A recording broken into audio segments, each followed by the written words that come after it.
महाराष्ट्र के अंदर प्रधानमंत्री नरेंद्र मोदी जी को एक बड़ा झटका लगा है। महाराष्ट्र के अंदर महाराष्ट्र के भाजपाई जितने भी हैं मोदी के साथ के, उन सब ने मोदी का साथ छोड़ दिया। दोस्तों, प्रधानमंत्री नरेंद्र मोदी जी रैली करने जाते हैं, लेकिन वहां पर किस तरह से सन्नाटा पसरा हुआ है वो तस्वीरें मैं आप लोगों को दिखाने जा रहा हूं कि किस तरह से प्रधानमंत्री नरेंद्र मोदी जी को एक बड़ा झटका लगता हुआ नजर आ रहा है और सारे भाजपाइयों ने मोदी का साथ छोड़ दिया। दोस्तों, हमारे साथ वरिष्ठ पत्रकार मौजूद हैं अशोक वानखेड़े। उनकी इस रिपोर्ट को आप जरा गौर से देखिए। नमस्कार, स्वागत है आपका न्यूज लॉन्चर पर। मैं हूं अशोक वानखेड़े, लेकर आया हूं आपका अपना कार्यक्रम द एक्सरे। एक्स पर यानी ट्विटर पर दो वीडियो आए। दोनों वीडियो महाराष्ट्र के हैं। महाराष्ट्र में चुनाव बिल्कुल पीक पर है।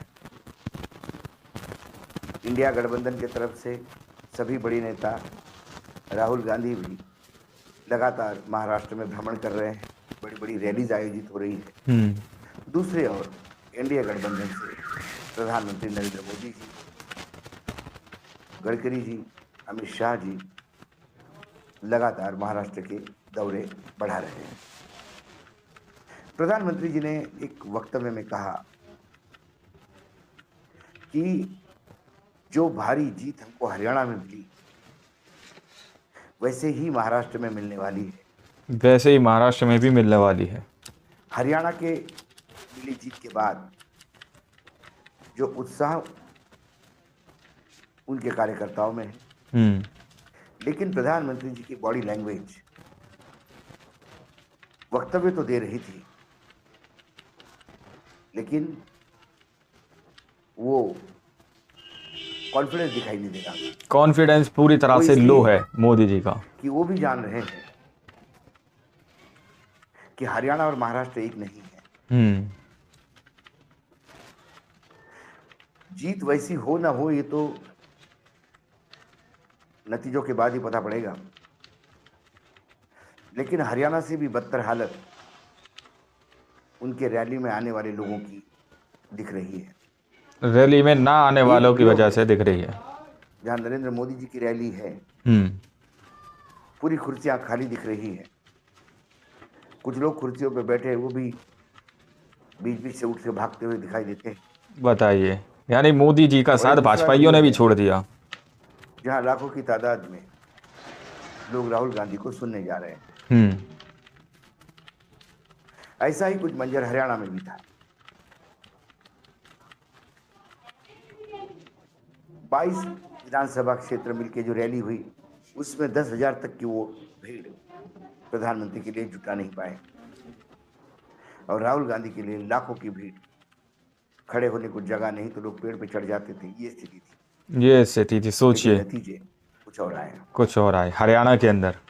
लेकिन फिर मैंने कहा कि हरियाणा और महाराष्ट्र में बहुत बातें अलग अलग हैं। हरियाणा एक छोटा राज्य था। 90 सीटों की विधानसभा, 90 विधानसभा पर चुनाव हुआ। 288 की विधानसभा। हरियाणा में बीजेपी और कांग्रेस आमने सामने थी।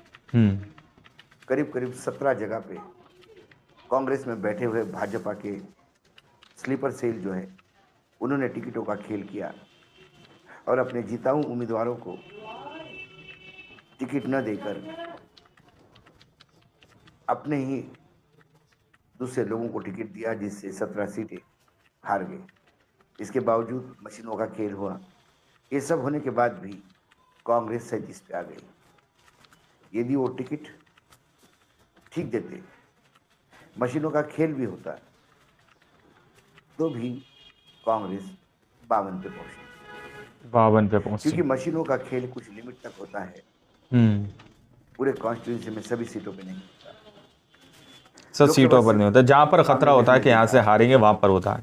ये टोटल 79 सीट्स पर मशीनों का खेल हुआ, जिसमें से 60 सीटें बीजेपी को मिली। ये एडीआर की रिपोर्ट कहती है। लेकिन महाराष्ट्र में कांग्रेस और भाजपा आमने सामने नहीं, यहाँ एनडीए गठबंधन और इंडिया गठबंधन आमने सामने है। यहाँ दोनों गठबंधन है।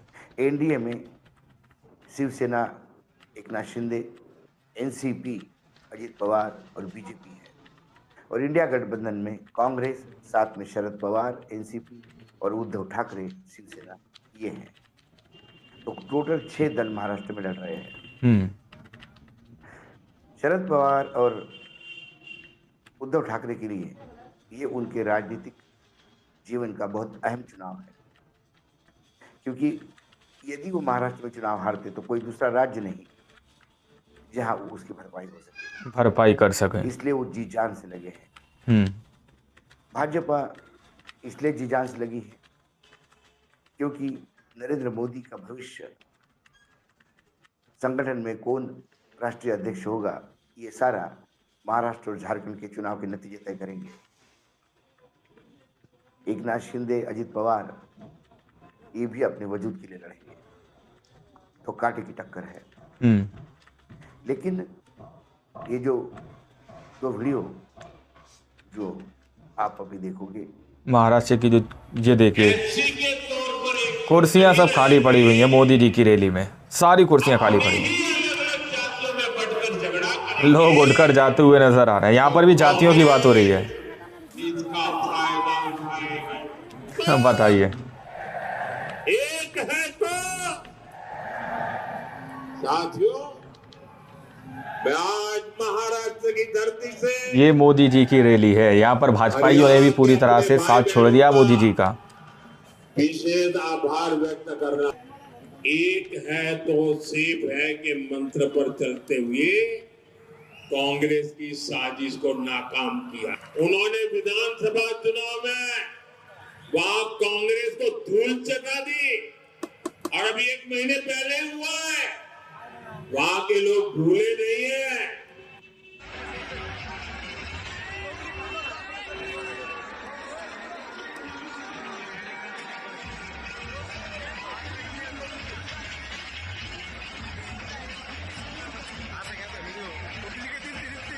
MVA की ये रैली है। कितनी भारी तादाद में लोग यहाँ पर मौजूद हैं।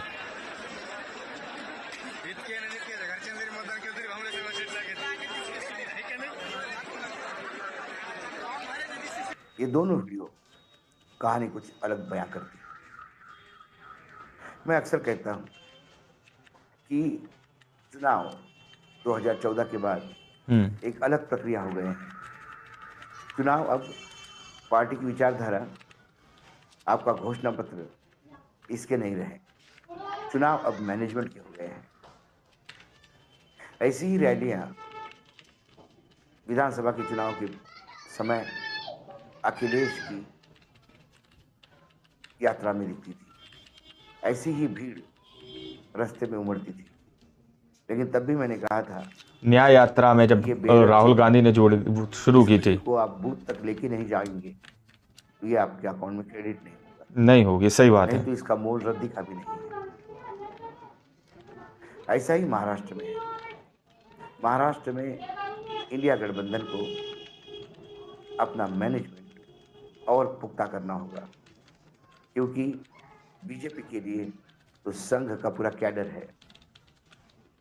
यहाँ शरद पवार, शिवसेना, उद्धव ठाकरे और कांग्रेस के पास कैडर नाम की कोई चीज नहीं, समर्थक है। दूसरी बात, जो लगातार नरेशन चल रहा है, कटेंगे तो बटेंगे, कटेंगे तो बटेंगे, जो नारा बार बार दिया जा रहा है बीजेपी की तरफ से। योगी आदित्यनाथ, इनके बड़े बड़े पोस्टर्स तो लग गए हैं मुंबई में, लेकिन फिर उनके सभाओं में भीड़ नहीं के बराबर होती है। वाशिम में तो ये स्थिति हो गई कि उनका भाषण तो सबदूर दिखाई दिया, लेकिन सामने भीड़ का एक शॉट भी नहीं, एक भी शॉट नहीं। सामने कुछ लोग थे ही नहीं, बहुत ही कम लोग थे जो योगी आदित्यनाथ के नाम पे धब्बा था। महाराष्ट्र में कई लोग कहते हैं, क्या मोदी जी खाली कुर्सियों पे भाषण देने का रिकॉर्ड, वर्ल्ड रिकॉर्ड खाली कुर्सियों पर, बिल्कुल। भाजपा के पास या एनडीए गठबंधन के पास कोई ठोस ऐसा घोषणा पत्र नहीं, और जो घोषणा पत्र है उसकी बात कोई नहीं करता। अर्बन नक्सल, संविधान को नक्सली सोच कहना, इसी वक्तव्य के साथ लगातार इंडिया गठबंधन पे प्रहार होते हैं। प्रहार होते हैं, हमला होता, अटैक होता। हरियाणा की जीत की दुहाई प्रधानमंत्री देते हैं, लेकिन महाराष्ट्र में क्या किया, इसका लेखा जोखा देने में वो कमजोर पड़ते हैं। कमजोर पड़ते हैं। क्योंकि केंद्र हो या राज्य की सरकार हो, राज्य की जनता के साथ तो छलावा हुआ ही। किसानों की समस्या जस की तस है, बेरोजगारी जस की तस है, और सबसे बड़ा मुद्दा महाराष्ट्र से जो उद्योग भगा के ले गए गुजरात, मुंबई के कई जो कार्यालय थे वो गुजरात लेके गए। कहीं ना कहीं एक गुजराती और मराठी अस्मिता का टकराव है। टकराव है, सीधा सीधा टकराव है, और ये चुनाव जीतना बहुत मुश्किल हो सकता है दोस्तों लगातार एनडीए के लिए। सब कुछ अपनी जगह पे है, लेकिन जनमानस के बीच में जो अंडर करंट है वो बदलाव का है। क्या जनमानस की इस भावना को बूथ तक ले जाकर इसे निर्णय के रूप में इंडिया गठबंधन बदल सकता है? कम से कम ये 2 वीडियो तो जनमानस का मानस बताता है। अभी राजकीय दलों का काम है कि जनमानस के अनुरूप वो नतीजे दे, क्योंकि नतीजे जो है वो कौन देता है? नतीजे मशीनें देती है, नतीजे मशीनें देती है। हरियाणा के चुनाव में हमने ये देखा, सब कुछ करने के बाद आखिरी दम तक यदि आप टिके नहीं रहे तो फिर नतीजे कुछ अलग आते हैं, कुछ अलग आते हैं नतीजे। अभी मैं महाराष्ट्र में हूँ, लोगों को देख भी रहा हूँ, समझ भी रहा हूँ। जिस हिसाब से प्रधानमंत्री की रैलियों में भीड़ गायब है और राहुल के लिए भीड़ उमड़ पड़ रही है, इसके मायने आप भी देख लीजिए, आप भी समझ सकते हैं। मैं देखता हूँ तो मुझे बहुत कुछ दिखाई देता जो मैंने आपके साथ बताया। आज इतना ही, कल फिर आता हूँ किसी विषय के साथ। तब तक के लिए नमस्कार, देखते रहिएगा न्यूज़ लॉन्च। तो आप लोगों ने इस वीडियो को शुरू से आखिर तक देखा। वीडियो के अंदर साफ तौर पर 2 वीडियो दिखाई गई कि एक वीडियो के अंदर किस तरह से प्रधानमंत्री नरेंद्र मोदी जी की रैली के अंदर कुर्सियां जो हैं वो खाली पड़ी हुई हैं। वहीं पर दूसरी रैली के अंदर आप लोगों ने देखा जहां पर जन सैलाब उमड़ता हुआ नजर आ रहा है। दावा किया जा रहा है कि यहाँ पर दूसरी रैली जो कि राहुल गांधी की तरफ से की गई है, उसमें लोग जो है इस कद्र भारी मात्रा में आते हुए नजर आ रहे हैं। जब उनको जमीन पर जगह नहीं मिली तो पेड़ों पर चढ़कर नजर आते हुए दिखाई दिए थे दोस्तों। तो ये हालात दोस्तों इस वक्त प्रधानमंत्री नरेंद्र मोदी जी के महाराष्ट्र के अंदर होते हुए नजर आ रहे हैं, जहां पर इस वक्त भाजपाई जो है अपनी कुर्सियां भी फुल नहीं कर पा रहे हैं। तो ये तस्वीर बहुत कुछ बयां करती है। जैसा कि अशोक वानखेड़े जी ने यहाँ पर क्लियर किया कि ये जो इस वक्त वो महाराष्ट्र के अंदर है, महाराष्ट्र की सारी राजनीति को अपनी आंखों से देख रहे हैं, परख रहे हैं और समझ रहे हैं और आप लोगों को बता रहे हैं। और बाकायदा वीडियो भी आप लोगों को दिखाया गया है। एक तरफ प्रधानमंत्री नरेंद्र मोदी जी एक है तो सेफ है का नारा दे रहे हैं, लेकिन वहीं पर कुर्सियां खाली पड़ी हुई हैं और बहुत सारे लोग जाते हुए भी नजर आ रहे हैं। यानी कि मोदी जी का भाषण चल रहा है, उसी दौरान लोग कुर्सियां छोड़कर जाते हुए भी नजर आ रहे हैं। यानी कि उस वीडियो को देखकर लोग सोशल मीडिया पर यह भी लिख रहे हैं कि अब मोदी का भाषण लोगों को पसंद